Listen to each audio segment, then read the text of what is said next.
This is really ridiculous. Hello, hello. This phone is so slow. It's really, really ridiculous. But we are not inside. We're outside. But of course, I had my phone and I said, let me start the show. Let me start the show anyway on time. If I would have known, I would have probably waited another hour. But why not? Let me know if you can hear me. I'm gonna go to where the comments are, and we are live. We are live. Let me know if you hear too much sound. Let me know the state of things, because these phones can be so janky, phone signals, and I'm gonna have to cover up this little mic with my hand because I know the wind all of a sudden started acting up really bad. So let me know as you file in what the state of things are.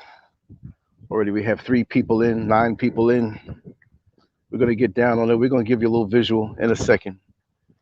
You know, I always try to keep things fresh and new. Loud and clear, Indigo King 1111. Thank you, brother. Grand rising and peace to you. We're out here taking a little walk. Let me give you a little visual of us out here. You know, we try to do things a little different. Let me this thing is slow, so just give me a second. I don't want to hit the wrong thing. We got a Chinese phone, but my other iPhone busted up, and I said, you know what, I'm not paying for another one. I got this Chinese phone that seemed to work really good at one point, and now it just conked out on me. So let me put this up here so you can see it. Okay, here we go. Here we go. Let me see if I can turn it sideways the way I like so you can see everything. And we'll leave it like that, but since we're loud and clear. So give me a second. We're enjoying the sun. What is it, 304 out here in Accra, Ghana? And you see hot. you see who's Hot. next to me. Greetings to y'all, my brothers and sisters. How y'all doing today? I hope y'all are doing well. We're out here walking around, and And it's very hot. yes, our It's a screen is very kind of hot day. freezing on us, but it's grabbing the signal. So when you see that, just keep talking. Yes. And Okay. let me know if you can hear Yes. her loud and clear, because this is what you're hearing. This is what you're seeing her talk through. The thing I Yes. have on. So Yes. we're gonna continue walking, keep the right angles on the sun. It's a beautiful day. It's very Yeah, hot though. yeah, Ghana is a very hot place. yeah, I mean, hot, steamy hot, but sometimes you get a lot of wind, so which is good. I really like the mountainside down here, and the flat is so hot, so hot. Like in Jamaica, when you're in Kingston, Old Harbor, Spanish Town, Portmore area is very, very hot. Maypen, very, very hot. So that's how, and Ghana is hotter, but you get a little breeze sometimes. But it's steaming today, steaming out yeah. here. It is. It's a good kind of heat. Yes, you've I'm been gonna walk down sweating this a way. lot. So now where we're walking, the sun doesn't favor lighting our faces up. So even though the sun is out, it's gonna kind of cast the shadow sideways. I'm always aware of that. You Yes, know, but you can yes. see, let's turn it around, let them see what's in front of us. You can still hear us. Hmm. And we're still going to get into the topic, but Yes. I'm so laid back and relaxed and not uptight when doing these shows because I've been doing it so long. And I know that you all understand, like, malfunctions happen. Now, for some reason now, it is hot out here. If this thing freezes up and knocks us off, it's because it's being hot. And I don't know what I'll do because we're not near, you know, the equipment and everything. No, we can walk up. We can walk up. I'm good because I got the towel. I know I'll probably cover it up and let people see what's in front of us. You know, Where's the towel? right here in my pocket. Oh, wow. Is it me or does my head look extra big? It's like it's getting taller or Oh, something. I don't know. You know. oh, But today's topic is how to chase your woman away. And yesterday we spoke about the men, the women, how to lose your man. And so I wanted to be fair because most of the points that we're going to bring up are going to be similar. They're going to be similar, but we have things as men that are very unique in a that we have to address.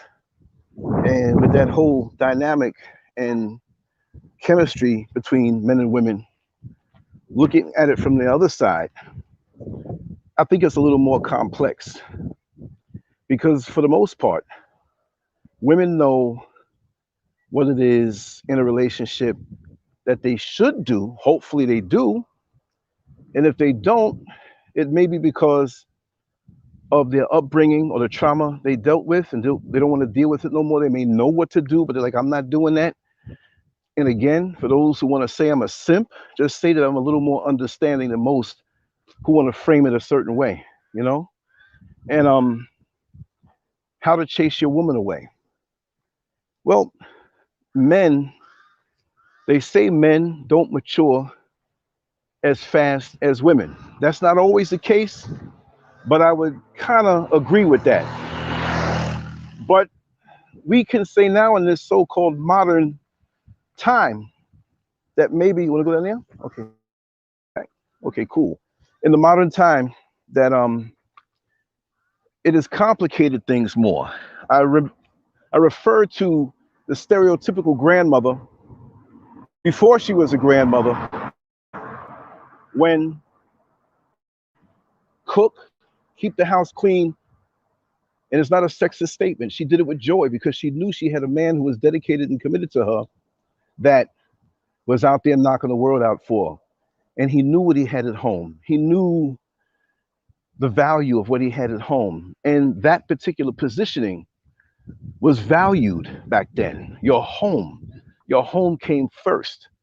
And for that grandmother who at one time, even before she was a mother and then became a mother, knew how important it was to be a homemaker. But with a lot of women today, and again, this is about the men, but we're setting a little framework on it. And when we get back inside, I'm gonna really dig them guts out mentally. Wordplay. Wow, let me just show them this here. Somebody's growing something on this open lot of. You come back here. It's growing there. It's weeds. It's weeds, but weeds grow, don't they? Those are weeds. You get hungry enough, They have when the apocalypse comes, you will be boiling weeds and eating the weeds. Oh, we can eat it.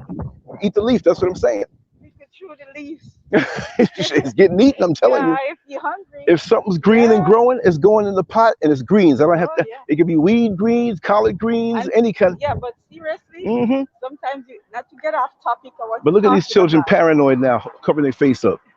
That's crazy. Yeah. And not to get off topic, but you know, a lot of the stuff we see out here, a lot of times we are scared to eat it, but you'll be surprised.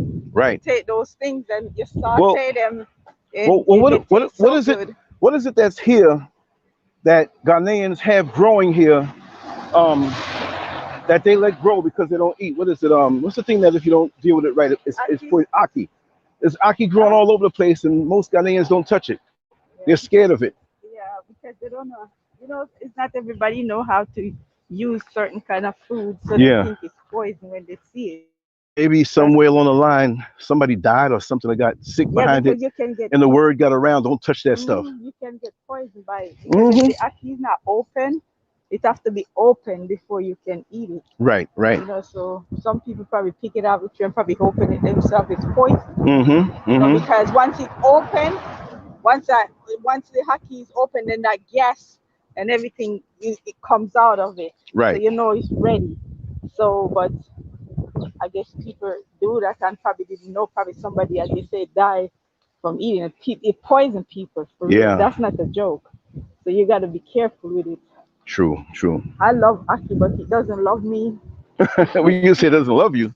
Yes, because sometimes it runs you. Stomach hurt. Hurt or run? No, not run. Let's be specific here. No. I don't know if they can see those mountains up there in front of us.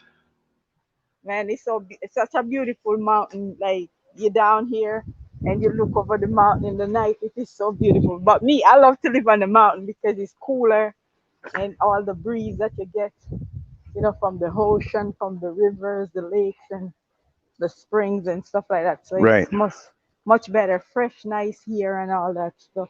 So yeah, but I'll let you get back on topic. Oh yeah, no, we're almost there, and when we get there, we're gonna really bite in. But I brought the phone with me so that in our walk, if we were still, I didn't want to rush to walk. Wanted him to get out of the house and walk a little bit. Yeah. You know, you do the show, you sit down, the whole time and doing the show. But Since see, folks don't realize what really it well. takes. That even after the show and editing and putting stuff up and graphics, get ready for the next show. I can't say it enough, but I don't want to bore people with it.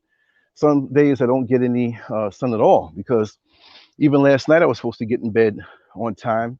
I lay down for a little bit and something said, "Oh, you forgot to do this one thing." So I went back to the computer and then I saw 5 more things I had to do. So I said, what am I going to do? Wait for it, to tomorrow? Then it's time sensitive. It's not there. Nobody will see it. And I got my hangups. I got my hangups with little pet peeves with things like that. Just want to show folks this nice little house coming up here with that guard shack on it and how nice they have it right there. And look, there's a lot of places being built right now in this particular neighborhood. And it's coming up. And a lot of these places weren't even here. And some people would say, why do you want to go over there by that, by that, where all those empty lots are? Well, you got to have a vision and a dream.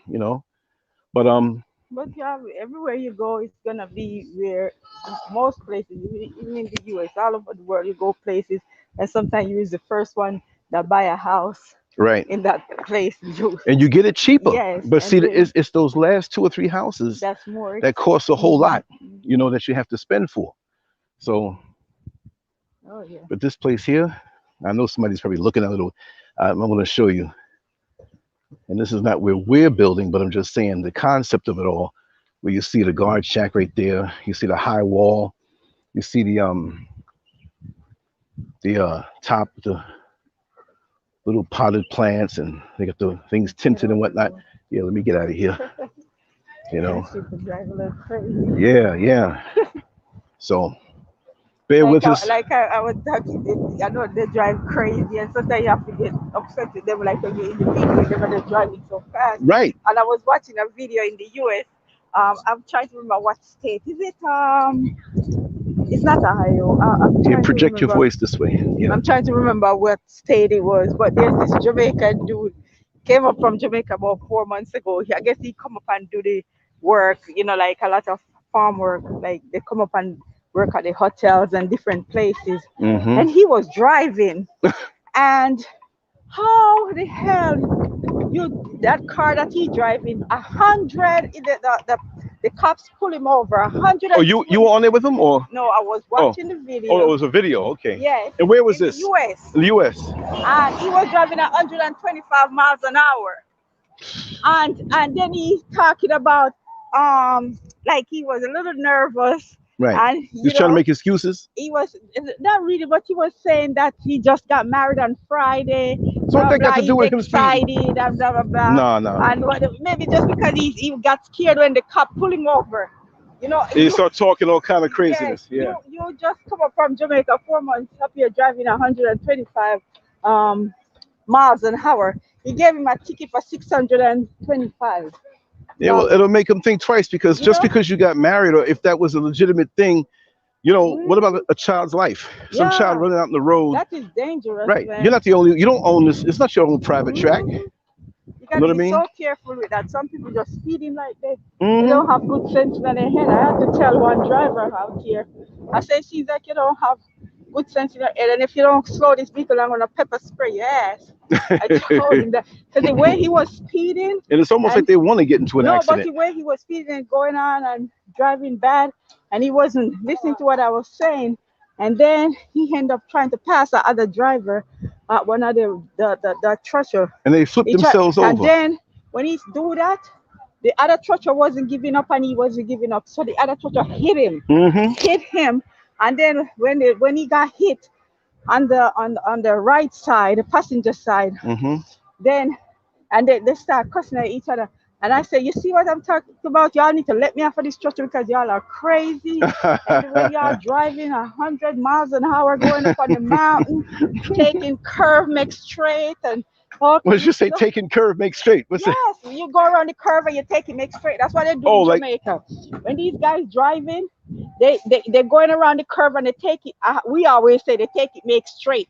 Like it's on a straight road. Oh yeah, right. Like they don't have to slow down because you're going around the curve and you don't slow down or anything. You can kill yourself and kill people.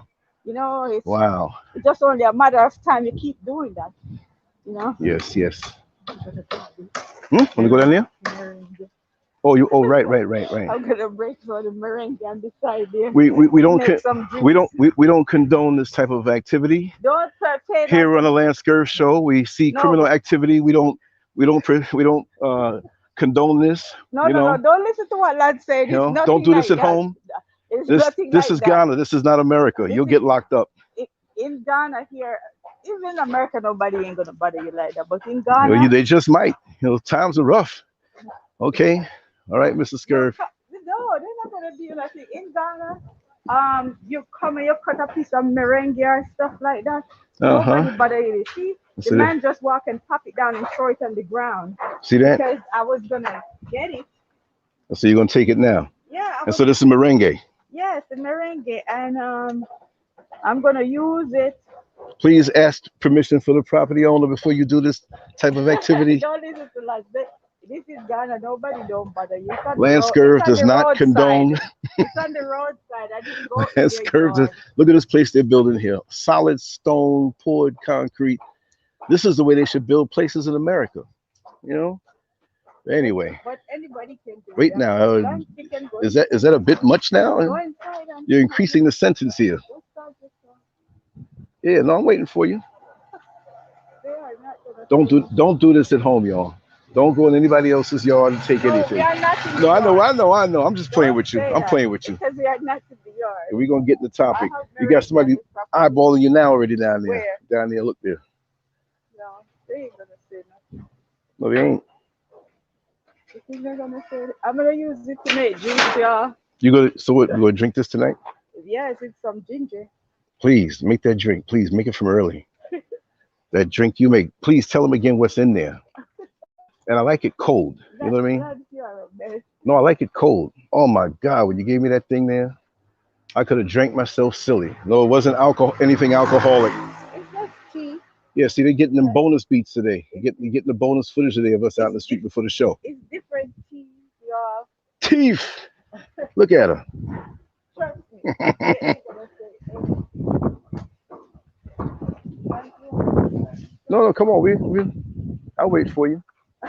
Listen, I'll come out here late. I'll come out here later on, under the cover of darkness, and damn near strip this whole tree. You see there? All right. Look here, Lon. The plant lady. That's her new nickname. The plant lady. The plant lady. When she walks past the plant, if it's dying, it starts growing. Of course, it is. Plant I lady. love the plant. Lily Vegan. Lily Fire. Lily SCURV. You got to decide what name you use. What, you gonna take it from there too? Look at it. You're smiling too. Yeah, you see all these buds, you just eat it. I just pick them all up. Make sure no bugs are in there. Buds. I know, but I'm saying make sure no bugs are in there. No. Are you happy? You satisfied? You see these? Yeah. What's up with You that? just take these and eat them. Okay. These are good. Up at the property, I just go and pick them off the tree and eat them. The bees love these. They go and pollinate these and all that stuff. But we got to get back so we can get on topic here. Okay, We just give them a taste of what you will be doing soon. We'll start the show. Yeah. For real. Go and start the show. Look there. Look there. Trust me, I'm gonna. I think you have a serious issue. You're coming back. I'm coming back to ask them for some of these. Okay, well, Yeah. you point out what you want, and I'll put on that mean face, and they'll leave me alone. No, they're not gonna. I'll put on that mean face and flare my eyes. Which is for a couple weeks. Couple pieces. Yeah. Yeah, I'm Let just. me hit this banner on. We got nutcases out here, so we have to understand. I'm gonna come back on with it. We're not cutting the show off. You will hear this. We're just gonna put that back on. Let me make sure here. It's coming. Okay, good. When I get upstairs, yeah. Okay. All right. We're 19 minutes and 49 seconds in. So we're gonna get inside and fire this stuff up, y'all. We're gonna get right on topic. And Mr. SCURV, please close your ears to what I'm gonna say. I'm gonna use some spicy words. I'm going to get into a zone, and then we're going to. Where you going? Around the corner again? You tricked me. You tricked me. Where you going? On the corner? On what counter? Noah, where you going? Lord, she has a real serious issue. Okay. Let me open up this door and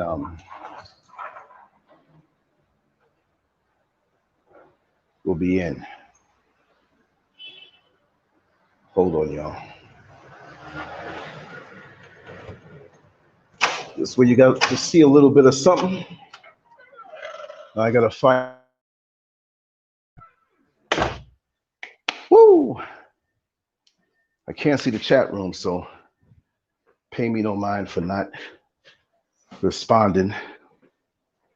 I'm very thirsty. Let me get something to drink here. And then we're gonna cook it up. Oh, life is wonderful. Life is good. Especially when you leave the dirt in the prior year. Okay, let's fire this up. We're gonna make it happen. Woo! I'm sweating. Okay, let's open this up. I gotta go through these different changes again. Because I have that two-factor way of logging in. And it has to go through my phone. Don't worry, y'all. I'm gonna be amped in a second. Do not worry. We're gonna cook this topic. As always, I hope you enjoyed a little bit of chit chat there. But I'm going through my metamorphosis now and getting the intensity going. Because this is something we need to talk about. Okay, this is gonna come through. Now let's open up the program. Let's log in. Okay. Email. And thank you for bearing with me. I see everybody's still here. You know, I'm going to do more spontaneous stuff like this. Okay. Come on now, pop in there. 6-digit code. Let me refresh this thing. There it is. Okay. Here's the code. 2, doesn't matter. It's not something that's a lasting code, it's a temporary thing. So for all the hackers out there, don't get too happy. All right, let's fire this up. Let's enter inside. Let me get the microphone straight. I'm actually going to stay logged onto the phone in case there's any power issues. But one thing I hate doing is putting on these headphones because it sweats me up so much more. Okay, let's allow access. Let's stop this cam. Hey, I already showed my face, right? What's the crap? I'm showing it again. But I don't want to worry about like, okay, I'm showing my face, whatever. I just want to focus on the words. And we will get a couple of rooftops in after this and some content. Just wanted to make sure maybe Mr. SCURV and I might do a show or something. We'll see. Okay, there it is. Speaker. All right. Here we go. Microphone. That's what I want. Okay. So did he give it to you? I saw him out there. That's the guy that used to live over at the house. Okay. All right. Now you're going to hear echo. I have to mute myself over here.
to let myself in. That would help a whole lot.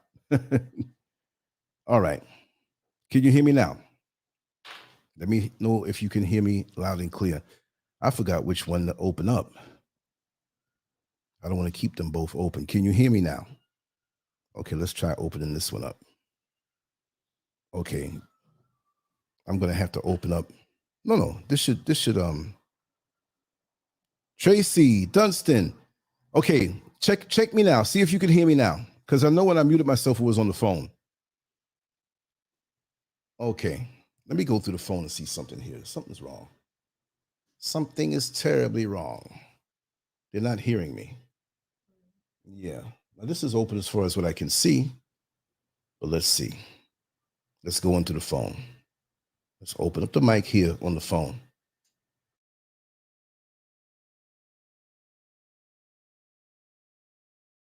Now they're going to hear an echo for a second. I had it right, but it takes a little second. Okay. You good? Okay, I'm good. Brother Raw in the house. How are you? How's everybody? Okay. Tracy Dunstan. Yeah. She's on Facebook, though. The YouTube people can't see you, but I'm going to put you and highlight you up. Sister Tracy, how are you doing? Long time. I hope you're doing well. I hope it's not too cold up there in New York. Well, let me tell you something. Sister Tracy Dunstan deserves a visual hello. Give me a second. And I think I can put this on. I think this is the one. This is the camera. Let's see. Hold on. Hold on. Let me open up. You ever see this whole thing here? Let me see something for a second. Let me see. Well, you can keep on talking. I'm trying to change the size of this actual page so I can get to the bottom where I can open a few things up. It's so crazy. Anyway, Tracy. Long time. She said she's well. That's good. Yes. Good. Okay. All right. That works out just fine. I'm trying to figure out why.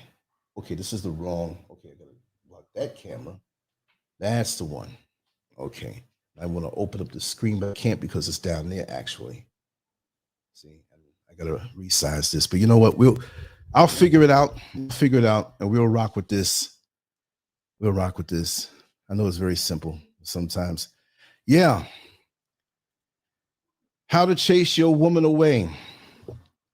What do I mean by that? Well, some of your brothers out there, you all know exactly what I'm talking about because some of you, and again, just like I said before yesterday, that this is not a man bashing situation. The good men out here, you know who you are. And even some of the good men out here have made mistakes and learned from it.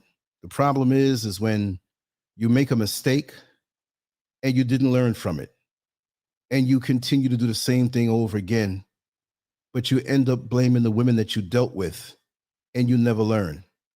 And you look around and you find yourself knocking on the door of being a senior citizen with the same cruddy toxicities blocking up your mental and emotional filters, bringing the same mess to the next relationship, leapfrogging from one relationship to the next, not realizing or wanting to realize that you are the cause of what you're doing. And again, I don't want to hear any simp talk because I'm not a simp.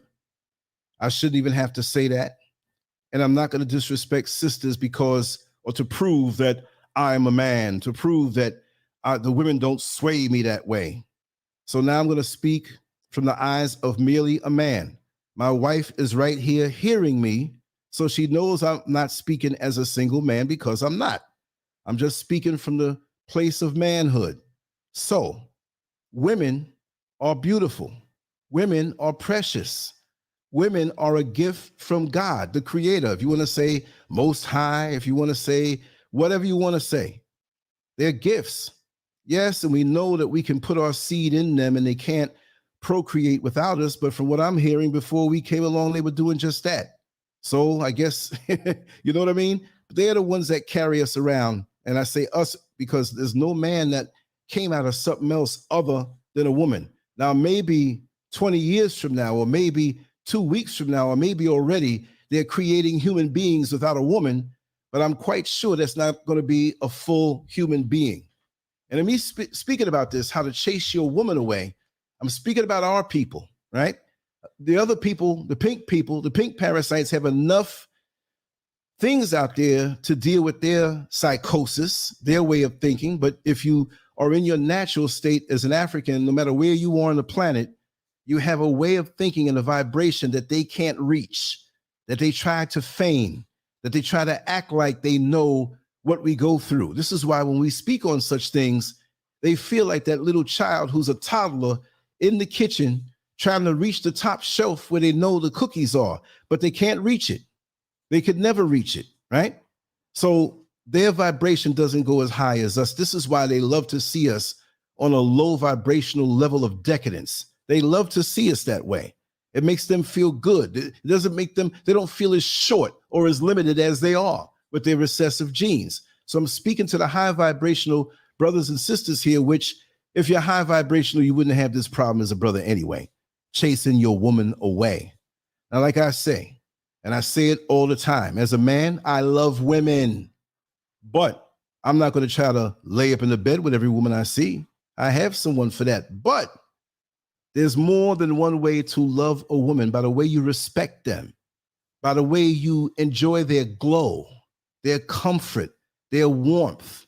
There's nothing more soothing than when you are out in the outside world. And I said this yesterday, and there's some things I'm going to be redundant on and say it again. As a black man, you know all of the stuff you have to go through in the world. You know when you're on these jobs, how these supervisors treat you. You know when you're walking through the store, how people begin to follow you as though you're going to steal something, even though you have a pocket full of money. And when you come home, you want to come home to comfort. You want to come home to heaven. You want to come home to a place that makes you forget the outside world that's so toxic to us. Well, how do you have that? How do you cultivate that? Do you cultivate heaven on earth by beating your woman who is heaven on earth? Your woman who can take a house and turn it into a home? Yes, brothers are on their own and they can do things on their own. They can cook on their own. They can keep the place clean on their own. But you show me a brother who's single and by himself who can do everything for himself. And I walk in that door and within 5 seconds, I can tell you that is not as much of a home as when a woman is there, put it in her touch. And we're talking about the good women now. We're not talking about them 304s that you see sometimes on Instagram. We have good sisters on Instagram, but you know what I mean? You have those who are on a lower vibrational level, and it's engineered that way. But the bottom line is, like I said, women are special to us, but for some reason, we start to chase them away. Maybe it's because we weren't taught. We used to always have men in our community who would mentor us on things. We had fathers who would show us things, not just by telling us, but by showing us. I came from a very loving family. My father loved and adored my mother. My mother loved and adored him and would do anything for him. And this is what I saw coming up. Like many of you know, my home and my childhood was damn near perfect. The only thing that bothered me is that I have an 11 years older than me brother who always messed with substances. And I love him as a brother. He is my brother. We have different fathers. You know, my mother was caught out there as a young, pretty thing by old slickster. And that's what happened.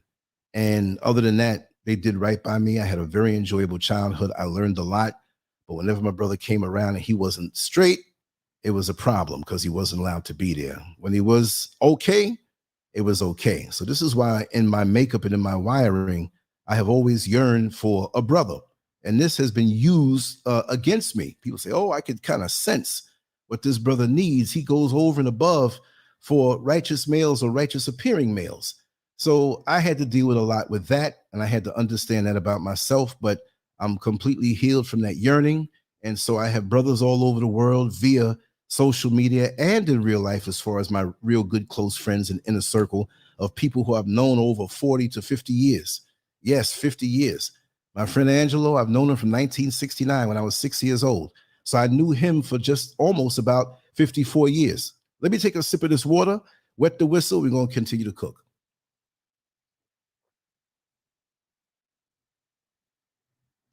Oh, God. Got to get another sip, y'all. Bear with me.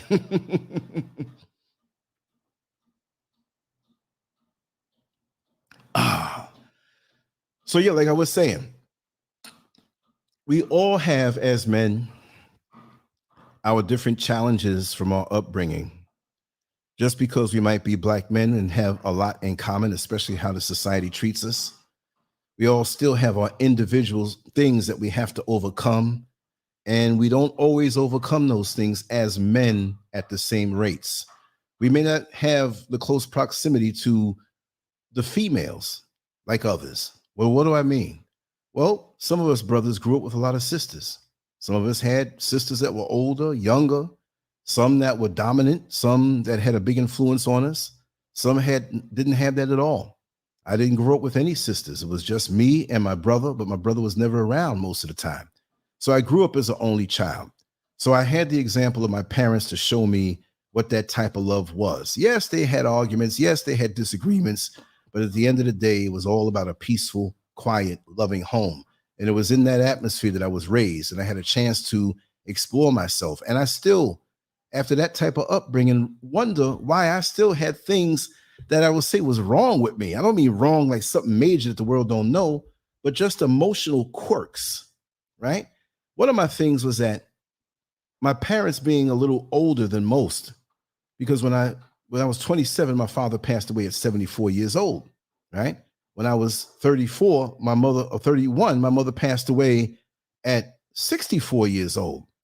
So they were a little older, especially my father, who was strong to the end, even though he had his health issues toward the end. But I had this fear, and I'm going to tie this into the topic, how I speak the way I do.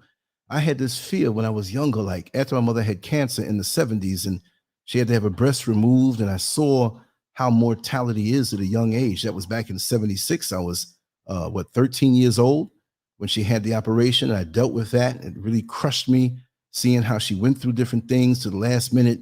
And right before that tumor began to spread, she had the breast removed. And if it wasn't for my grand aunt who came from Ohio, who actually they were loaded, they demanded that she go to Sloan Kettering Hospital on the east side of Manhattan. And when she got there, they only had hours to get that thing removed. And it was the whole breast they had to remove. And I had to deal and observe how my mother had to struggle, wondering if my father cared for her as much. She knew that he did, but women, with something like that and the cosmetic look of things, it bothers them. So I began to learn so much about adult relationships and different things from the examples that were around me, the discussions that I overheard, and how my father never looked at her as any less. He loved her anyway. And this is why when I say you meet somebody, you love somebody, you commit to them, I don't care if they look so perfect when you met them. I don't care if they're 600 pounds drooling out their mouth and you got to wipe their backside every time they go, you still kiss them. So take care of her, because that's the woman. It's not about the image. Now, yes, you meet somebody, you want somebody healthy, you want somebody who takes care of himself. But when you have commitment, it's true commitment all the way through. And I think there's a lot of brothers who fall victim for the social media images and imagery where they see somebody with a physical body that looks so devastating, they jump right into a relationship not knowing if they're compatible or not, or their lust takes over and they want this woman because of the lust factor, and they're not really ready to commit to that woman. And when they meet the next woman with the smaller waistline and around the backside and the bigger, well-rounded anti-gravity breasts with lips that are so full, the pleasure they can bring, they jump from one to the other. And that's not right. Once you make that commitment, that's it. And a lot of us get angry at what we have at home because it's not like the woman they see in the street. Well, the woman you might have at home might be the best thing for you, but because you're running around like crazy, when are you ever going to be happy? You go after this one, there's always going to be the next pretty woman. There's always going to be the woman with the hourglass shape, the woman who might throw a leg up even higher, arch her back even better. You can't base it on that. How many people these days stay in relationships to the point where they can say, hey, remember way back then? Remember this, remember that? Life is short. I can't believe I'm telling people I'm almost 60 years old. It was just the other day when I was telling people, man, I'm getting I'm 16 years old next year. I'm getting older. I'm getting closer to having all my freedoms out in the world. Now I had my freedoms for decades, looking around, and a lot of the people that I know are dropping dead. So every day, even more so, is a gift. So we want to walk around in this earth in alignment so we can enjoy the time that we have. I don't want to have these idiosyncrasies and hangups where I appear to be okay, and anything right now with me that's not okay, I'm making it okay. I'm going to work with it. I'm going to make it okay. You know what I mean? No matter how big or how small it is, we have to take accountability for our lives, because you know what? Wherever we find ourselves, pretty much, it's because of the choices that we made. Now, I'm not throwing off on anybody who may be going through a sickness where it was more environmental than anything else. There's certain things we can't control. But within our relationships with the opposite sex, there are things that we control. And most of the time, we get involved in something and we know we're not ready. We know we're not ready for it. It's like when you go to the store and you go to buy $300 worth of things and you only have $150 left on your overdraft protection. You know what I mean? You know you don't have it. You know you're not ready for it, but you go make the purchase anyway. And you pay more when they take that $35 out for each item, but you just have to have it. You'll pay more in heartache, wrecking up a woman's life and your life because you weren't honest.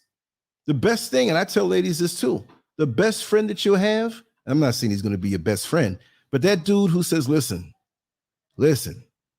I like you, but I'm more into that sexy body you got. Now, I know you got a career and you're real busy and you don't have a man. So maybe we can kind of meet each other up maybe 2-3 times a week, once a week, twice a week, and take care of each other's needs. What kind of woman do you think I am? What are you talking about? But then look, you get a man who says he loves you and he's committed to you and he would never hurt you and break your heart, but he's out there doing all type of stuff and it really breaks your heart. At least with the other dude, you can reject him because he told you what he was all about up front. That's why I said he just might be the best friend that you can have as far, I'm not saying bring him into your life, but he saved you years of heartache. And that one that you thought loved you, it may not be a body thing. It may be a finance thing. Maybe you have more money than he. Maybe you sacrificed and you're set now. And he played around with decades of his life and finds himself nowhere. Now he wants to get with you and charm you so he can get the benefits of your hard work. There's a lot of motivations out here. But if a man is real, he'll be real now. He'll be real 10 years from now, and he'll be real 30 years from now if he's to live that long. But the bottom line is that we chase our women away. Why do we chase our women away? Because we have toxic things about us that we did not work on. And then when it all comes out in the open and she calls us out on it, we want to blame her for the homework that we didn't do. When you go to school and you sit down in front of that test at that table to take that test and you're scared taking it because you know you didn't study. You know you didn't put the time in. You're just winging away and guessing it. And when they start calling out the grades when the test scores come back, it's the most humiliating thing. And they stopped doing that in most schools, but they should bring it back. Peter, 98. Tony, 68. Jessica, 92. Barbara, 100. Lance, 13. I never got a test score that low. I just used my name instead of calling out the names because somebody would say, hey, man, why'd you call my name out on the show with that? Were you trying to blow me up? You didn't put the time in. The same thing when we would go to bodybuilding competitions, especially as a teenager, because the grown men knew what it took. They've been doing it for years, so they're in shape. But lots of times we have guys that trained at home and trained half-ass at home and didn't have the older guys to teach us the right way to exercise, to teach us the right way to combine foods, to teach us the right way to cycle our training and know when to back off. And we had some guys that we stripped down to the back and we look at them, they just as smooth and fat and small and underdeveloped, no symmetry. We're like, wait a second, what is this guy thinking? And so we can tell anybody anything we want. We can act mature because, see, men are so good at doing that, especially the ones I knew locked up. You know, they're locked up, did a 10-year bid, 8-year bid, 15-year bid, 20-something years. And when they write to those women that are in the outside world, notice I said those. It's a gamble for many of them. Over time, they have these pen pals, and there's a certain type of woman that is attracted to, and this is not all, because I've seen some situations work out, attracted to that type of man who's incarcerated, because it's that part of the woman that may not be working or firing properly who wants to take care of her man. And there may be an insecurity in this type of woman. So they gravitate toward those men who are like birds with broken wings, or who are caged animals. And I'm not calling the brothers animals. And there's something about them because they know that they can't go anywhere. They know they're not cheating with another woman. You know, they might be messing with the prison guards or females. You don't know that. But now they will write with them, never met them before. You know, they might go up for a visit and meet this person. And then they're preparing a home for them. So when you come out, we can get married. It can be me or you. But this joker might have 4 or 5 women he's writing to like this. He don't give a damn. Just keep my books full. You know, keep money on my papers, you know, straight so I can have commissary, my sneakers, whatever it is that I need. And when they get out, they don't go with any of them. They might go with one and disappear from the other 4 until they can find something better to reach out for. So a lot of men use women as receptacles. And when they're done with them and when they're used up, they want to move on to the next one. But they don't say, I'm done, let me go find somebody. Like I always use the analogy where I say, it's just like a DJ who mixes in a song from the previous song. And if you listen hard enough, you hear this next tune coming in. You see what I mean? And so there's something already going on. They're lining up something and you find out too late and you get hurt. But what about these guys who they come in so beautifully, like they're the best thing happening, presenting to you all the attributes, and they know how to act. And again, this is not every brother, but I'm just, okay, let me highlight some of these. Let me show some of the comments that are coming in on Facebook also. We can't ignore Facebook. Tamara Hickman. Let me hit another one here. People have to change their stinking thinking in order to become better. One person can destroy so many lives because of the deception. You are so right, Peaches. You're so right. Let me just take another one. I like men who have worked at their lives like myself. Nothing comes easy, and I certainly know that phrase. African Empress, you are so right. Definitely. You know, all I can say to the women, take your time. But it doesn't mean that it's your fault if it doesn't work out. For some women, the kind that we spoke on yesterday, maybe it could be their fault. We do have that, but I'm talking about the good women, y'all. Don't come in the comment section later on tomorrow, oh, you can't say that about all. That means you haven't listened to what I have to say. When I do a show, I go in with surgical precision.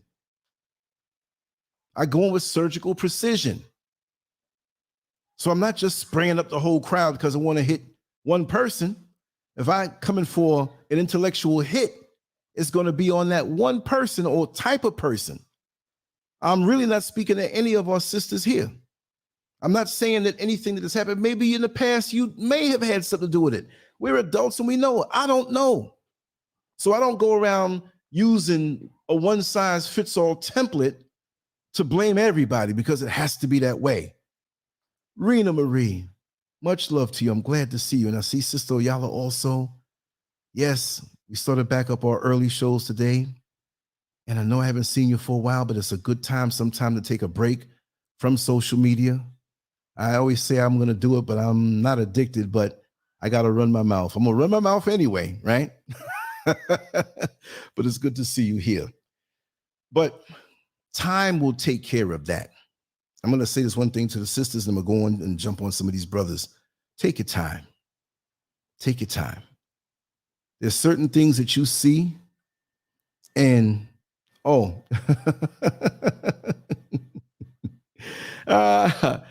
soon we're going to say, come on out when everything of our projects are done. You know what I mean? Hey, we might run some kind of escape type workshop where you say, get away from the outside world, come plant with us. We got all these extra rooms and you know what I mean? Come out for a couple of weeks if you can and get away from the madness, because we're trying hard to manifest what I say is heaven on earth. And really, when I go up there on a physical level, oh my God, I've never felt so. Let me tell you something. And I'm not even trying to be sexual. When I go up on one of them balconies and lay back in that recliner chair, it's post-orgasmic. I'm just so at ease. I don't need an orgasm when I'm up there. I'm just floating up into the air and the breeze and the sunlight and the quiet, but not much electricity in the air. Beautiful thing. Beautiful, beautiful thing. So, we got ideas coming. But let me get back to what I was saying, that don't internalize what happens when one of these wayward brothers mess up on you and want to screw your head over and try to make it seem like it's you.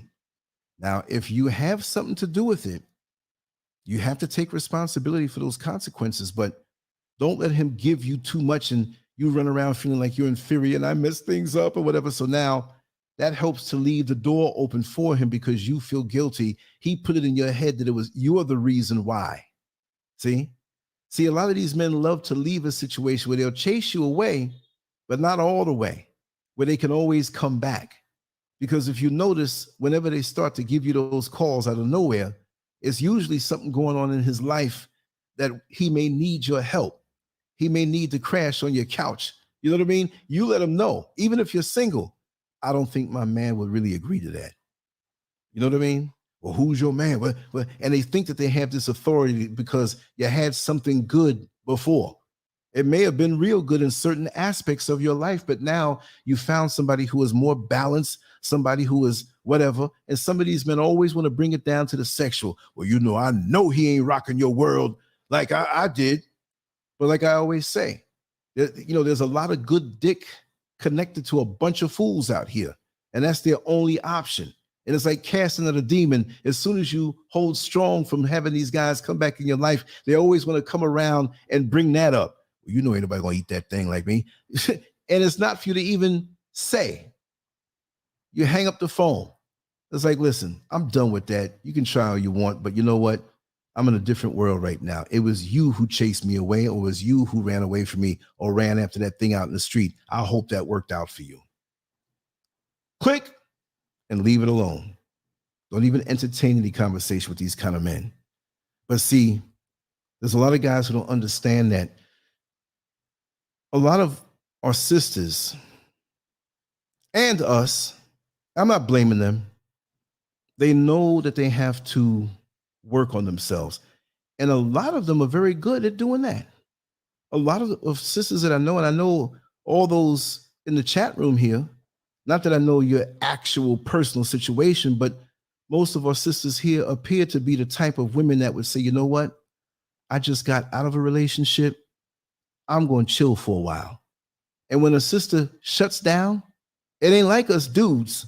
Well, I'm not really looking to get in a relationship. Yeah, but you got that chick around the corner that you go visit every night. You're supposed to cut it all down. Women have this ability that when they shut that thing down, it's like it don't even exist. It don't even exist. They forget that they have it until the month comes. You know what I mean? Where how they say it, oh, my friend is here. My friend is visiting me now. They call it names like Lulu. You know what I mean? Had an old girlfriend one time. When that time would come, she would call it Red October. And if it was 2 or 3 days late, we got scared. It's like the hunt for Red October. Oh, my friend's around, No, I'm not saying that in a put down kind of way. That's just in a funny kind of way. But men usually don't have that ability to go celibate and sit down and abstain from things and cleanse themselves and even take blame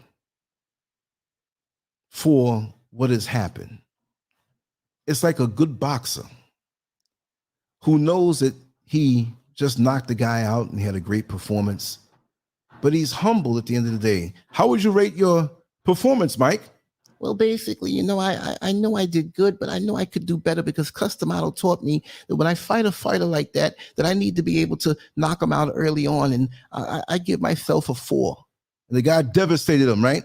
But he gave himself a 4. Everybody in the world like, man, you can't get no better than that man. Mike Tyson knocked him out. But no, I think I deserve a 4 because I could always do better.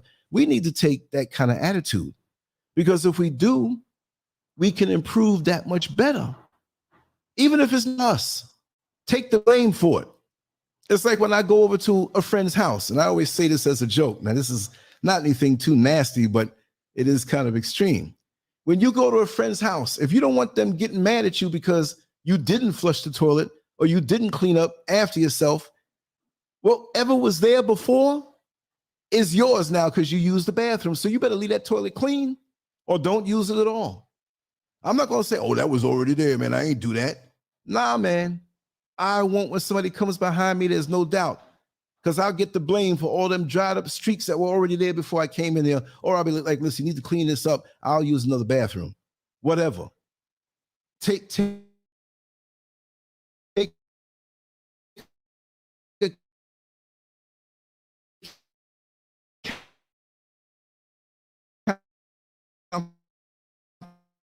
accountability for that. It would only make yourself better. Never think too high of yourself. Okay, where the pink parasite dominates, she's going through something. So you think it's just about relationships for her?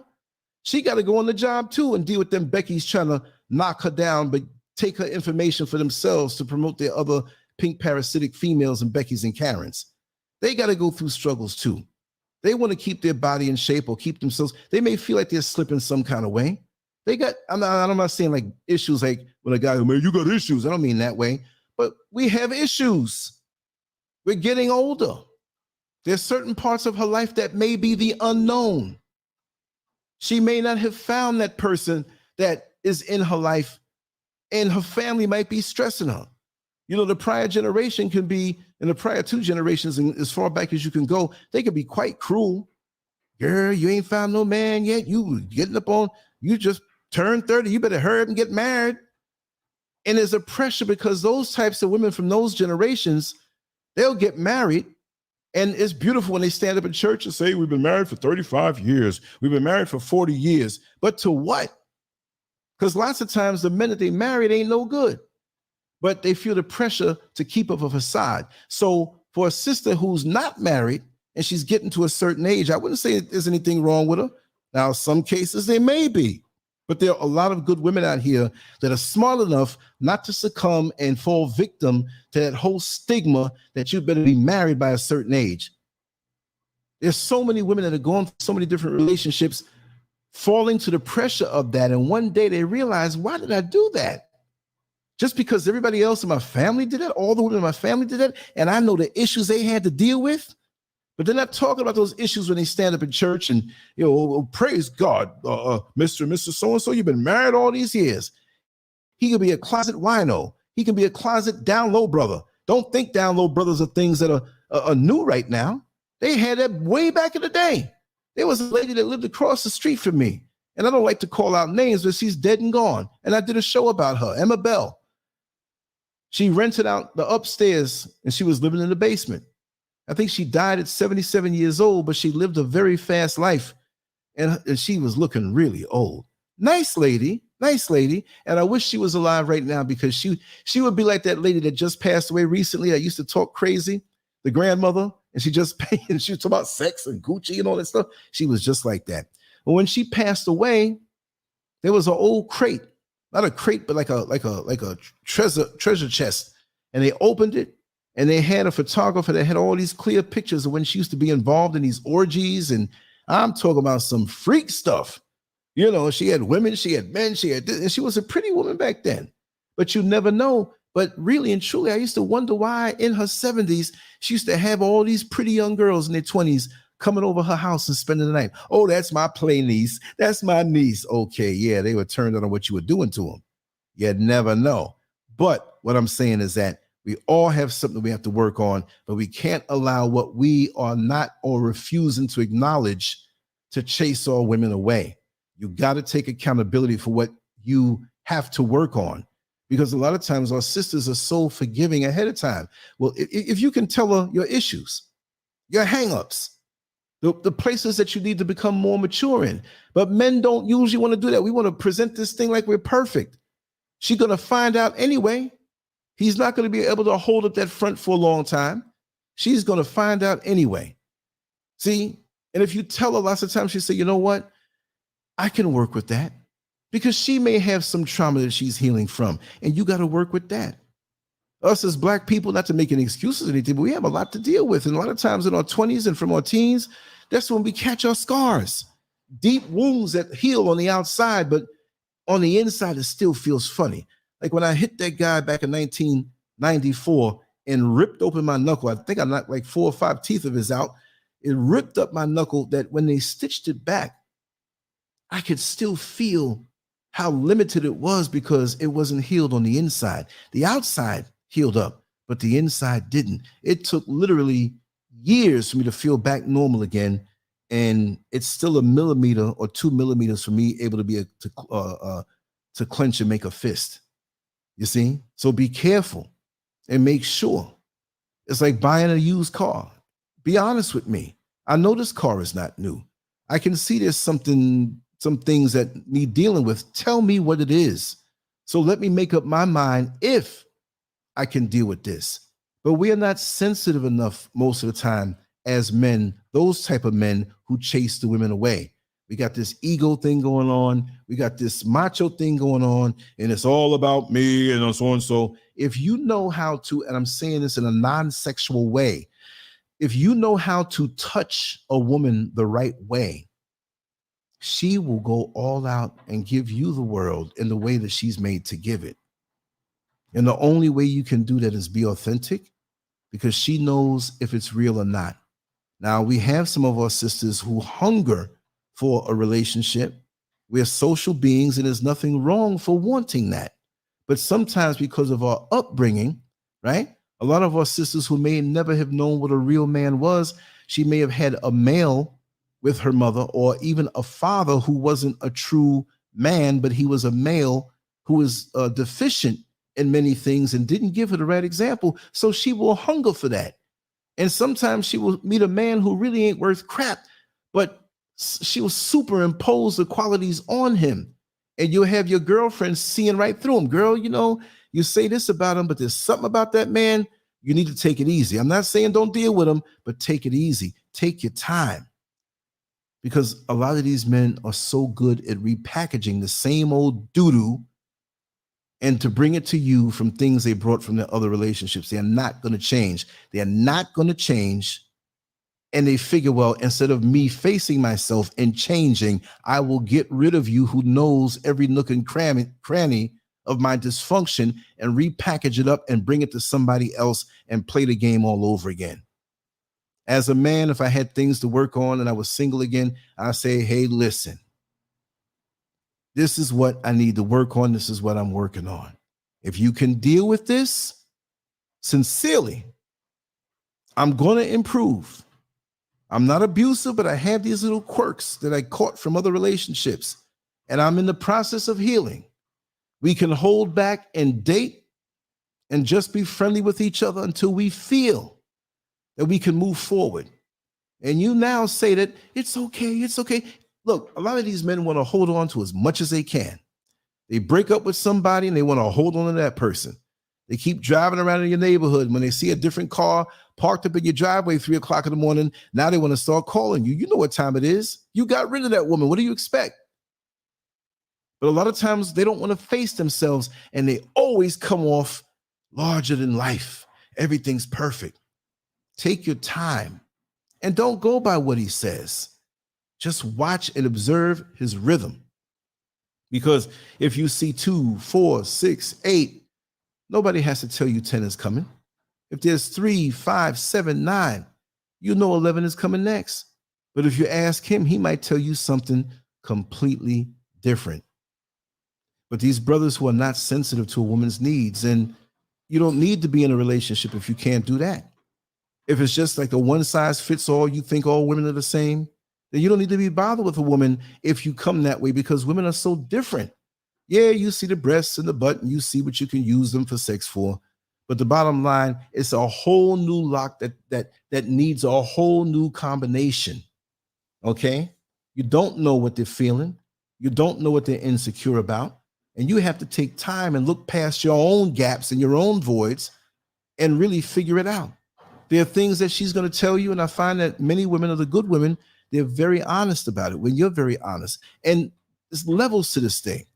You're not just going to sit down for 30 minutes. Come on now, let's just talk about this. Let's just talk about that. And she's going to pour it all out, because there are things on the surface that she might say readily.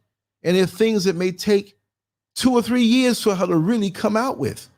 And if it's like that, say, hey, listen, you don't have to tell me everything, because I know there may be some things that are more traumatic. So let's wait on that. But there is more, right? Now she's got to tell you, yes, there's more, but I'm not ready to tell you this yet. So when you're not sensitive and she doesn't perform the way you want, and I don't mean sexually, but a lot of us get into the whole sex and the feeling and friction. Like I said, a lot of us think we have something more in a relationship, but we're only glorified friction providers.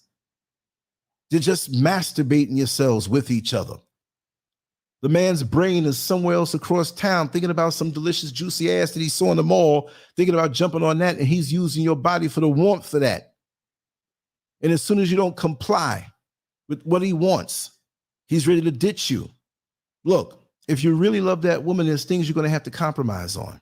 What if she was molested and raped as a young girl and forced to perform oral sex on an uncle or an older brother or some neighbor, and she's traumatized that way? Then you're going to have to deal with that. You got to face, listen, are you going to deal with a couple years of not getting no blowjobs? Do you really love this woman? Are you willing to take on everything? Because as men, most of the time, we only want to take the good parts. We don't take the other parts we got to work on. I don't care what situation you get into. After a certain age, guaranteed, I'm not going to say everybody was raped, but there's a certain amount of trauma that they've had to go through from the other men. Like Minister Farrakhan said, you can quote me on this and you can quote him on this. Every time you find what you call a no good woman, it's because of a no good man, right? Some man did, and it may not be rape. It may be psychological violations. It may be emotional abuse. The woman may look good and confident, but deep down she may not be. She had things in the past she has to work on. Why don't you come into a life and look to add something in instead of just looking at her for friction? Because trust me, if you help her to heal, if you make her feel loved, if you show her that you're committed no matter what, that you're always going to be there no matter what kind of arguments you have, trust me, that sweet friction that she can give, trust me, it's nothing like it. And it's not just merely friction, because like I said, lust and love, the real love and a sprinkling of lust. She's a woman. You're going to see her, the shape of her this and the shape of her that. But the essence and energy that she has, that's the thing that's sexy about her. You understand? You can't whip that. You can't replace that. Men, let me tell you something. Have you ever noticed how, let's get down to the nitty gritty. You ever notice how you with one woman, and maybe these are back in your days where you're slipping and tipping, you end up with another woman that night or the next day, and her energy is so completely different. And you're like, what in the hell am I doing here? There's nothing good to this at all. Sometimes they perform acts on you and you can't even feel it. It's about the energy. It's about that forever energy. And a lot of us are like skimming rocks on the surface of a lake before they drop. And we jump, jump, jump. You know when you skim a stone, you pick up a stone, a nice smooth one, and you throw it along the surface of the water, and the kids are playing. Look, mine skipped 2 times. It hits the surface, it jumps back up, boom, and it falls. Some, it can go 3. Some, it can go 4. One time I did it, and I did it perfect, and it skipped 5. But after a while, that rock and the speed is going to slow down, and it's going to succumb to the weight of itself and fall.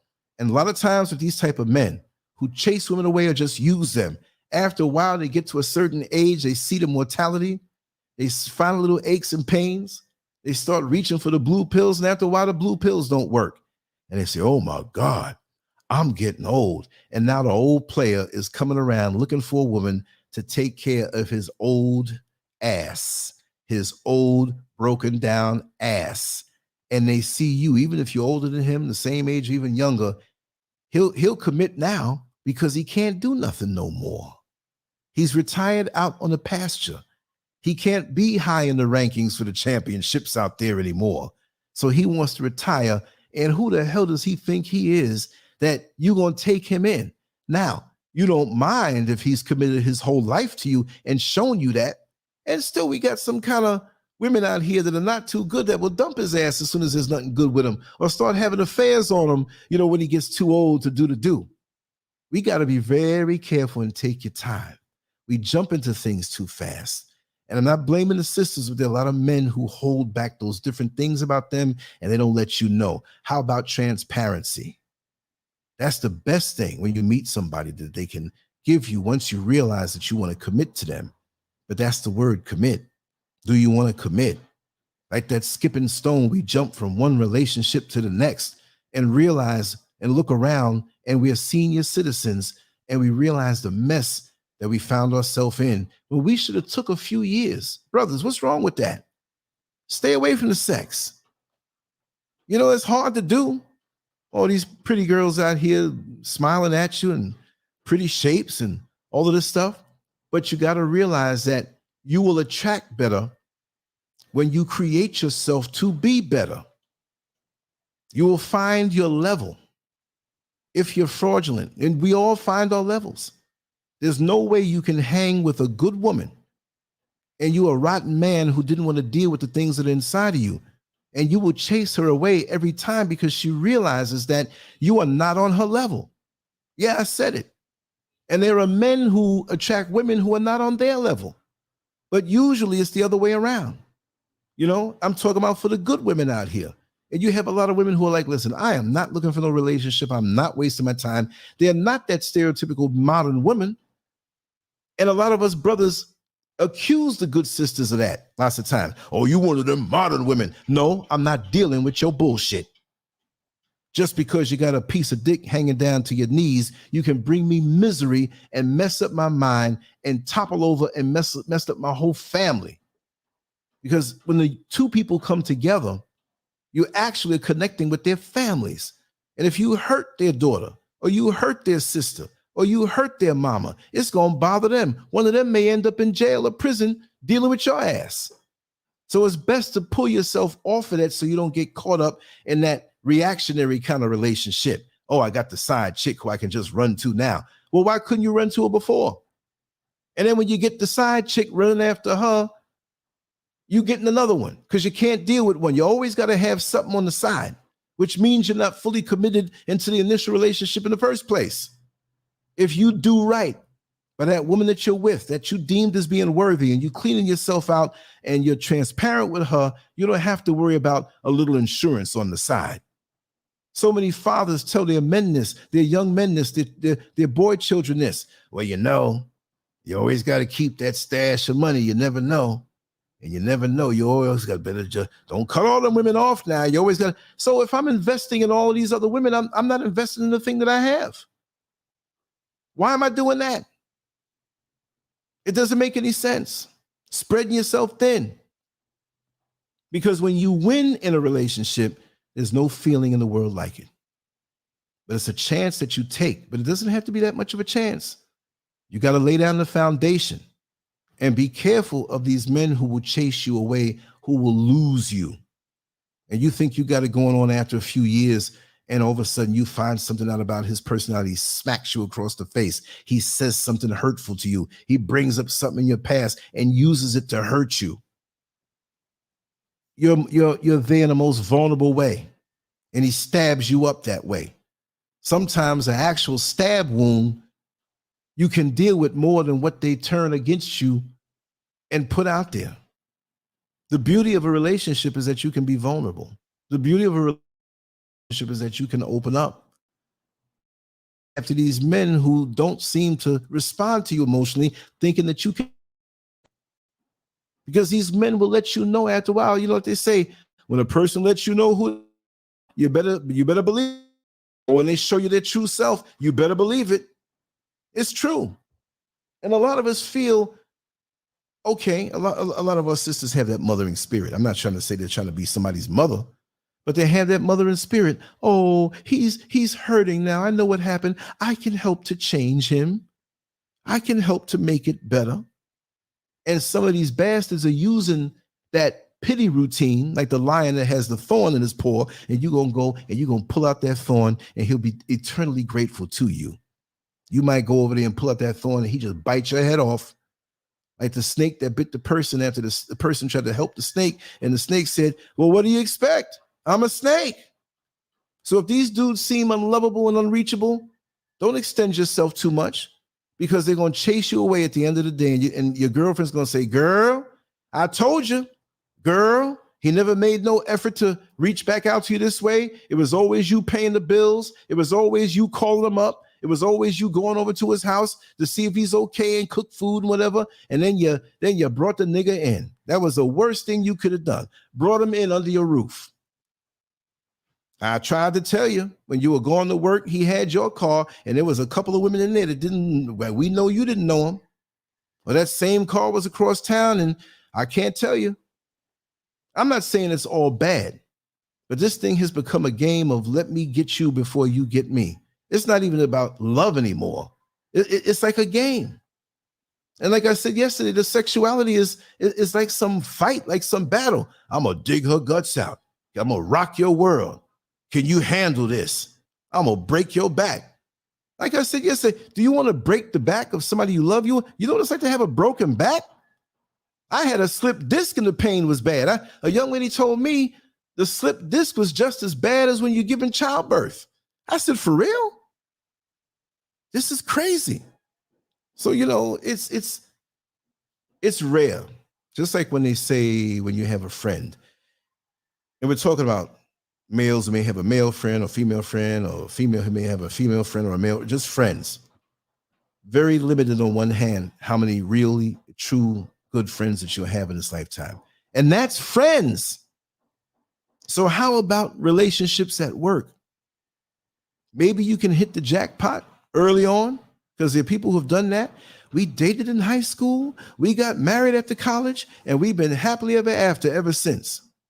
And some people have to go through one relationship after another because they don't want to check themselves on the inside. And a lot of us get gullible. A lot of us get weak. A lot of these men truly are players. They can discern your spirit and figure out what you need in your heart and get to you between your legs or in your mouth and have access to those orifices and the other third one in the back, if that's the way it is, because they know how to be so slick to manipulate you to have you where they want you, and they don't want you. And when they're done with you, they don't mind chasing you away. And there are men out there who really want to try and sometimes don't get it right because they didn't have any guidance. So those are the men that we want to really share certain things with in the shows and the articles that we write, and all of us across the internet should speak on those things in the areas where we have had obstacles and we defeated them and were successful on that level. Because when it comes down to it, it's not just about dollars and cents. Oh, they make X amount of money. Oh, they have a couple of condos for rent in this big, beautiful house, and they got 3 cars and they're all paid for, and you might be walking into a living hell. Give me a second while I take another sip of this water. Hold on, y'all.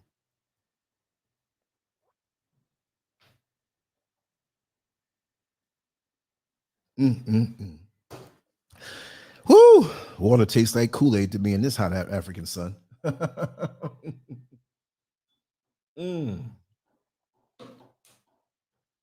Oh, God. This is beautiful. This is beautiful. I know we started late because we were outside. I'm going to continue on. But yeah, why is it that it seems like, and we know others have relationship issues, but our vibes and our issues are different from theirs. But why does it seem that our stuff just can't work? Why is it? And I look at couples that get together early on and it's all peaches and cream. It's all sweet. And I'm not a doomsayer, but I cross my fingers and say, boy, I hope that works out. Because I've seen too many examples where just as intense as it was in the beginning, when things hit toward the end and things come out, it could be really vicious and it doesn't even look anywhere near what it looked like in the beginning. Wow. Oh, wow. That's crazy. I'm not even looking at the chat room. If something told me to look at it. He said, how to chase away a woman. Just tell the bill you ain't got no more money. Well, it's not really about that. It's not that we want to really chase away the woman, right? And I understand what you're saying, and you're talking about those kind of women who are only after you for money. That's not some long-term prospect for a relationship. if you go around to these places where you have these women who they got 3 and 4 men just for money, or they're just looking at you for that. Of course, in a healthy relationship, when you're running things, you know, in this world, if you're in the system, money's going to have to be there to hold things down. But a real woman who's with the man seriously, she knows what kind of man he is, she's going to stick with him. Because you see, till death do you part. What happens if you know you have a hardworking man who is going to be there for you, and he takes ill and he can't work for 2 years, and you working, but now what comes into the household is drastically reduced. Do you run away from him and say, well, you ain't making no more money, I got to leave? You know that if something happened with you, he'll take care of you. That's the kind of commitment you have to have. But because everything is based on cash and based on items and things, we never get a chance to really know each other. So these brothers have got to really work on themselves, because why would you even want to have somebody that you can say, I don't have any more money, and all of a sudden they want to run? Why would you want to be with a woman like that anyway? Not to say take me in because I'm broke, take me in because I don't want to do anything. No, you got to be ambitious. You got to have something that you've been working on long before you got with her. You need to be able to show her what you're all about. Not where, oh, well, you know, I've been playing Nintendo or Xbox for the last couple of years. I do get the high score, but, you know, I've been trying to work and find some jobs in the last couple of years. And no, man, what is it that puts fire up under your backside that you like to do, that you can turn over into something that earns you money? What are you passionate about? It's not just getting some job, oh, I'm going to hand you over some money. Look, there's things I do that I don't even hardly get no money, and I'm passionate about it. What are you passionate about? What are your goals? What is your vision? That's how you turn a woman on. Don't care how big or small your dick is. If you got some dream that you've been working on, she can't help but be melted. Like, wow, this is amazing. Look what he does from sun up to sundown, and he's making a little bit of money from it, and he's coming up with ideas to make my life more secure. If you can't secure the woman to make her feel secure, I don't care how much she may make more than you. I don't care how much 6 figures she makes. She wants to know that she has a man that got her back. Even if you only make $55,000 a year, she knows that you're there, but she knows that you got 2 or 3 other things that you're working on to bring that money up. Not just because you're scared of losing her. That's got to be in you anyway. She wants to ride with a winner. And even when the winner is down and might not be making any money at all, she knows that you have that certain kind of spirit where you might be down for now, but give him a couple weeks. He'll be right back building everything up again, just like those ants that you see in those little ant hills that your foot might make a mistake and knock down. The ants don't chase you down and cuss you out. I'm going to crawl up in the bed and bite you on your balls later on when you're sleeping. Nah, they let you go and they start picking up the grains of dirt and building up that ant hill immediately. So you have to be that kind of man. If you're not that kind of man, you're going to chase any prospects of being with a good woman away. I said good woman, because there's some women who just say, oh, well, you got a little room, you sharing a bunch of roaches in there, and it's funky and stinking and dirty socks and underwear. I'll come over and spend time with you. You don't want no woman like that. And if you were in that position, in the situation that I just described, you don't want that too long either. Who wants to be in that kind of a situation? When you're a champion and you're a winner, you will attract. So that's why as a man, you got to work on yourself and stop being, it's not just about money. Money does play a part of it, but it's about you, how good you are with money. If you waste money, you're not going to attract that woman, because you can make all the money in the world and spend it down gambling and there's nothing left. What are you building toward? And if you are a good man that has fallen for some reason, and that woman who hasn't even gotten with you has observed you for a while, she knows that's a good man. I can build with him. You can talk all the sugar, honey, iced tea on the phone that you want. Yeah, girl, I know you're over there listening to what I'm telling you. You getting wet. Stability should make a good woman wet. Just like I said about being pussy whipped. Pussy whip me with respect. Because that other stuff wears down if you don't respect me. It's not just about sex with the woman. You unlock that when you're a good man, being who you are with those attributes that permeate down into her soul and says, this here's the man for me. It has nothing to do with anything else. Yeah, you got to be clean. Yeah, you got to, not be all over the place or have some track record where you don't went through half of girlfriends. that you took time and you built something of your own, whether it is on a job. We don't really want to focus on job per se, but many of us are still on jobs. Make the best of it. Learn all you can. Learn to do your own thing and emulate what you see there. There's always a next level. If you're a man who's not looking for the next level, guess what? What can you do for her? You sitting there looking at her. You're supposed to be a problem solver. You're supposed to be one who figures things out. You understand? Even she may have an issue. She's going to come to you with it. Even if you don't have the answer right away, you say, you know what? Let me take my time and think about this. Give me 2 days, sweetheart, but we're going to find an answer with this. You know, she doesn't expect you to figure everything out all the way. So when you have issues and challenges in life, you may have money issues out of nowhere. Maybe there was a family, a relative that needed to be buried and it fell on your back and you weren't ready for that or weren't equipped for that. And it threw your money off. And other things happen. You know, sometimes you can be riding high, look around, and it's like, I don't understand how I fell deep into this hole. And you got to take your time and have the brains and the wherewithal to figure it out. I don't care how big your dick is. I don't care how your tongue game is. If you can't figure out an issue in your life that's major, all of that romantic stuff and all of that sexual stuff means nothing. It's almost a mockery. I got this big dick brother over here who doing. She ain't gonna feel it. She'll be admiring the dude who ain't hung as you or don't look good as you. He may not have a six-pack. He might got a little gut he got to work on. But this dude is getting it, figuring it out, solving problems, making businesses, figuring things out, making things better. 24 hours a day, he's trying to make his life better. Who the hell cares if you get the high score on the Xbox? Who the hell cares if you gamble a little bit and she got tired of it, but you lucked out and got a whole lot of money? That's not a career. And digging her guts out is not going to do anything for her.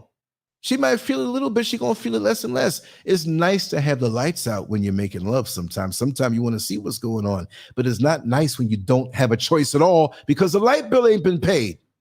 How about that? But all that food and put it in the refrigerator, and the refrigerator don't work because the lights are off. Now her favorite ice cream, she got to hurry up and eat because it ain't going to stay frozen. Security. If you can't secure the woman in her life, I don't care if she makes $1 million. You still got to bring and work at full capacity from where you stand. I don't care if she makes $1 million and you only make $50,000 a year. You still got to bring it as a man. You still ain't looking for, you still trying to take care of all the bills as a man and figure it out. Now, I'm not going to say that you have to succumb. Well, my money is my money and your money is my money. She's in there with you too because she sees your spirit. Granted, the good woman. We're not talking about these women out here in the street who are gold diggers. We ain't talking about that at all, right? We're going to focus on those good sisters, but you got to come right because you will chase them away. You show that facade of a fake person. And as it melts away and they see you for who you truly are, this is how sometimes affairs start. She's a good woman. You've hurt her so much. She's still holding on. But there's somebody who takes time and charms her, takes time and lets her know that he understands what she's going through. And she may be in a situation with you where you're taking care of most of the stuff and she does a little something and she still loves you and she doesn't want to violate. But more and more, again, just like that mixed in song that's coming next at the club where the DJ is bringing that one in and phasing that other one out, he begins to look better and better with each passing day. And then you come home and you see him and in contrast. You know, it always starts from talking. Thank you so much, Tyrone Bates, liberal. Much love and appreciation. I thank you for the donation. It's coming in really handy these days, I'm telling you. Really handy. Thank you so much. I really appreciate it. But it's the truth. And we need to be verbal with each other and not hold things in. But sometimes when a woman is hurt, she's not going to tell you, baby, you ain't talked to me half a day. What's wrong? Sometimes they're so hurt. And there's certain things you should be sensitive enough to already know. You should already know this thing or figured it out or observe something ain't right. Of course you're going to go to her and say, hey, I know we've been a little distant these last few weeks. We both been working hard. We had that argument. We haven't really gotten over it. You apologize and you let her know exactly what it is that you said and how it affected her. Let her know that you understand the damage that you did. But some of us men, I don't care about that bitch, man. She always be walking around here quiet, man. I ain't no mind reader. Well, if you allow the rift to happen and continue on, then you don't need to be in that relationship then now, right? And there's certain things that you should already know. Now, I know sometimes it's hard to deal with a woman who may not speak much, but the signs are there. Sit down and say, hey, I want to hear from you. You need to tell me. And let that be a thing in the beginning of your relationship that you speak about. When we have a challenge or what many people say are problems, be willing to sit down and talk about it at the opportune time. Don't do it when your in-laws are all in the house. Don't do it around all her girlfriends. Don't do it when she comes home tired from work. Do some things together and let her know, listen, sometime this weekend, we have to speak about this particular issue, because for us to ignore it is only going to drive a bigger rift between us, and we'll begin to imagine things that are not already there, and it will become worse. Let's patch this thing up right now. Let's nip it in the bud at some point this weekend. We're not leaving out this weekend without dealing with this issue. Other than that, I'll let you choose a time when you want, and we are still going to do things together. It ain't going to be where you're in one room and I'm in the next. We ain't talking and passing each other in the kitchen and all that stuff. That is toxic. Communication is very important. But you know what? I find it's the men who really don't want to get down on the communication tip. They get mad and figure the woman should know everything. And he doesn't have to be sat down and made to be accountable for some of the things that he's doing or not doing. We have to keep ourselves humbled. I don't mean subservient, like in some bad way, whatever, like, oh, I ain't gonna be subservient or submissive. It's a good way to do that. Imagine. And you relate to this on a sexual level. If you've ever been with somebody who is a giver and you're a giver, and both of y'all are giving and giving so much you can receive now in abundance because you both are giving, because there's joy to giving. Yeah, on that sexual level. And we'll speak about the sexual thing. I'm not always going to talk about it like it's got to be just that. But brothers, some of y'all are just so selfish in the bedroom. You're trying to get her to do you. And when you get yours, now you know exactly what I'm saying. I don't have to get graphic for this. And when you get yours, you roll over and leave her flat. Now, sometimes she might hit you off so well that you just fall out. She can understand that. She'll take pride and joy in how she relieves you of the pressures of the world. But all the time you expect this? Chauvinistic men walking to the door, snapping their finger and pointing down at their crotch. Girl, you better get over here and get to work. Oh no, she might do that once or twice, but you better get to work, brother. It's about giving. Why can't you cater to her? It makes it better for you. If I do better for you and cater to you, you're going to do better for me. You're going to want to do it. I said, man, he treats me so nice. He lets me just feel so good. And he is not selfish. He has patience. He takes his time. And anyway, when she has an orgasm, that should be your orgasm too. You should feel so good that you brought her to this point that you fall out with your eyes rolling out the back of your head, because that should be a mutual thing. It should be a mutual journey, not where, oh, I'm just providing you with a little bit of friction and you better be glad you're getting that. It shouldn't be, I'm going to get mine, you're going to get yours thing. We're going to get ours. We're going to indulge in what we enjoy. And I enjoy pleasing you. And I enjoy making you feel good. And not only that, but you got to know the right things to say when you're administering this pleasure. Sitting there looking all quiet, making faces, whatnot. Nah, that's the biggest time when you can communicate to a subconscious mind and just reinforce the commitment. You know, sweetheart. And you can talk about giving her some good head or inside of her. It's just so glorious to be here with you. To know that while we enjoy the physical pleasures, I can see the pleasure of both of us getting old together, of always being there with each other. You know how good that makes her feel?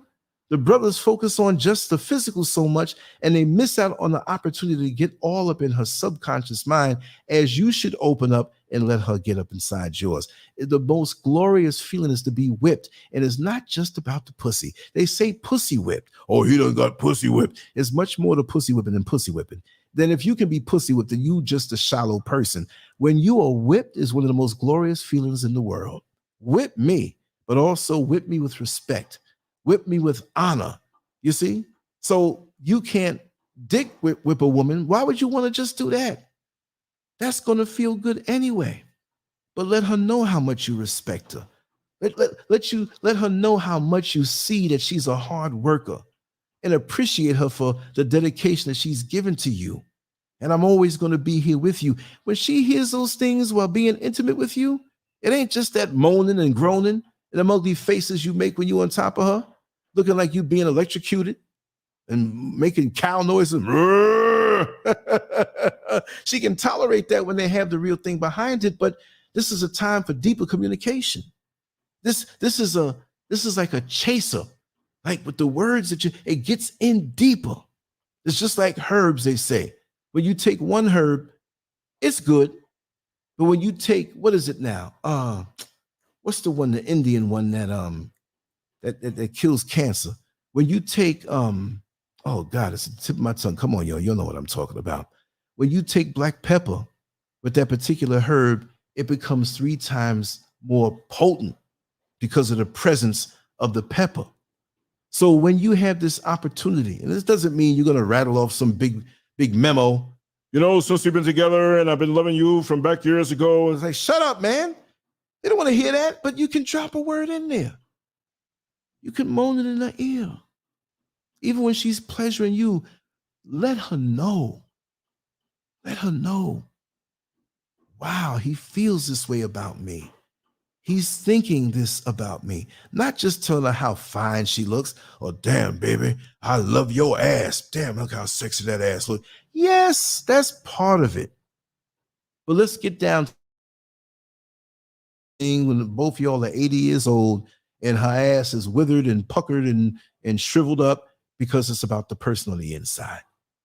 And the lovemaking should be even better. And you shouldn't even see it that way. Because when you're with somebody that long and you have a real love form and the physical fades, you still see it. Like a person who had an accident or they were in the service and got their leg blown off, but they can still feel it.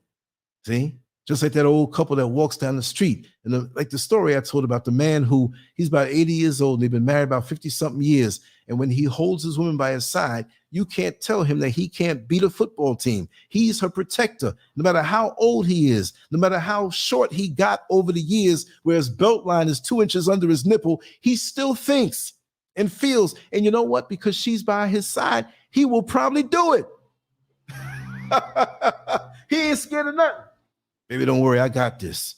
Them 3 little thug guys over there, let them come over here. I got something for them. And probably could hardly stand up. And in his mind, that's a beautiful thing. You want to, turmeric. Yes, I look back. Turmeric. Right. Oh, man, I'm a little fatigued in a good way.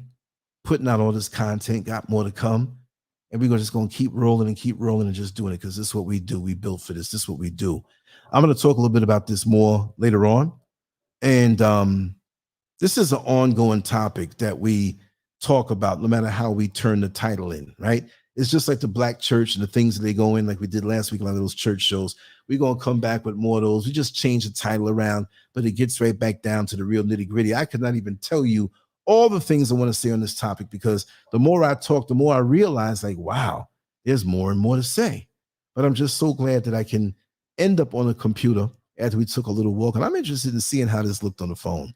And there's a couple more little gadgets that I want to get outside of the phone to make things better that way. And a lot of my things have been breaking and busting and, just not working. But that's what happens, because, I kind of dog myself. I take care of my stuff, but I kind of dog it out because I'm always out there.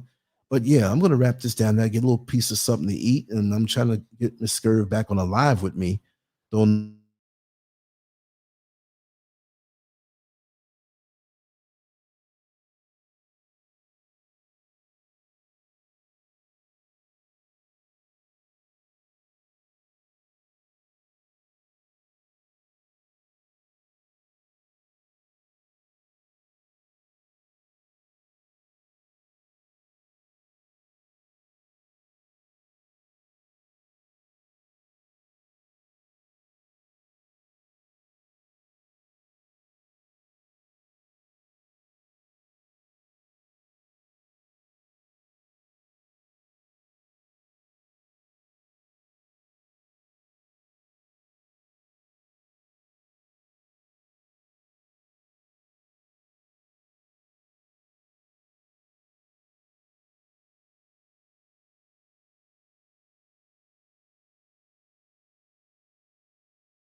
can hear me. It pays to have the phone on. Yeah. For some reason, there's a glitch, but on the computer, it cut off for some reason, and my phone is still working, but I am going to wrap it down. Yeah. Yeah, I'm going to get some turmeric and pepper since we're talking about that, Tracy J. But let me know if you can hear me. I think I can be heard right now. I'm on the phone, and I am wrapping it down. Okay, good. Great. Let's put these earphones on in the proper place. You got to be ready, you see? If I wasn't ready, I didn't keep that phone on, I would have been in trouble. Don't know what that is, but you got to be ready for the unexpected. I think what I'm going to do after I eat, I'm going to do a little rooftop, come on back down, maybe upload some stuff, work on some stuff, and then come on back. I think she went and took a nap. She'll do that this time of day because she is kind of tired. She works up there, 7, 8, 9 hours, going there from the crack of dawn and leaving after it gets dark. I mean, just out there doing it, I'm good for lifting heavy things, but the way she's bending and stretching and moving and constantly moving, there's no yoga, there's no kind of class she could take that would just work her the way it is. That's why even though she's a little slim, she's very strong. You know what I mean? And then later on, like I said, maybe we take some call-ins, whatever. The day's not over for me yet. It is 4:46 p.m. I know on the East Coast over there, you're coming up near 12 noon. It's weird for me. And that's why sometimes I can't sleep at night, because my mind is over there time-wise. When I wake up, it's like, oh my God, it's so late, it's so early over there. So I'm not even trying to recalibrate and change over, because my heart is on the East Coast. My body's here and my heart is here also. But in doing these shows, I keep it aimed toward the East Coast, and the West Coast will follow through. But anyway, I'm going to sign off right now, and just want you to know I love you all, and I'm going to eat, and I think I'm going to do a little rooftop and take a nap myself. I think I'm going to do that. If I was here by myself, then maybe I wouldn't do that, but that's just the way it is, So anyway, much love to you all. I will be back. I'll bombard you with all different types of work, and take care. All right? The music might take a second to come through. I'm on this phone. Take it away, feeling too good to me. Chilling all day, all in your space is where I wanna be. Here in this room, what did you do? I just can't get enough. Too caught up in your love. I've been trying to forget, but you won't let me. Something in my brain wants you. I've been hanging by myself, asking for help, but nothing seems to work on you. Yeah, you always make me feel like home. Yeah, you never leave my thoughts alone. Yeah, you're the reason I'm going out my mind. I just can't stop thinking about you.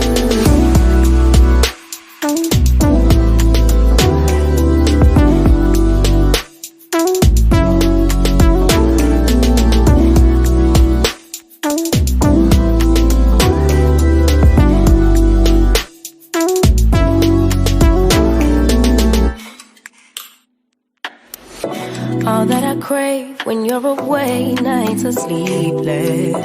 Do we need space? Yeah, maybe a break. Boy, you're my weakness. Give and we take, the love that we make, it's my favorite drug. Too caught up in your love. I've been trying to forget, but you won't let me. Something in my brain wants you. I've been hanging by myself, asking for help, but nothing seems to work on you. Yeah, you always make me feel like home. Yeah, you never leave my thoughts alone. Yeah, you're the reason I'm going out my mind. I just can't stop thinking about you.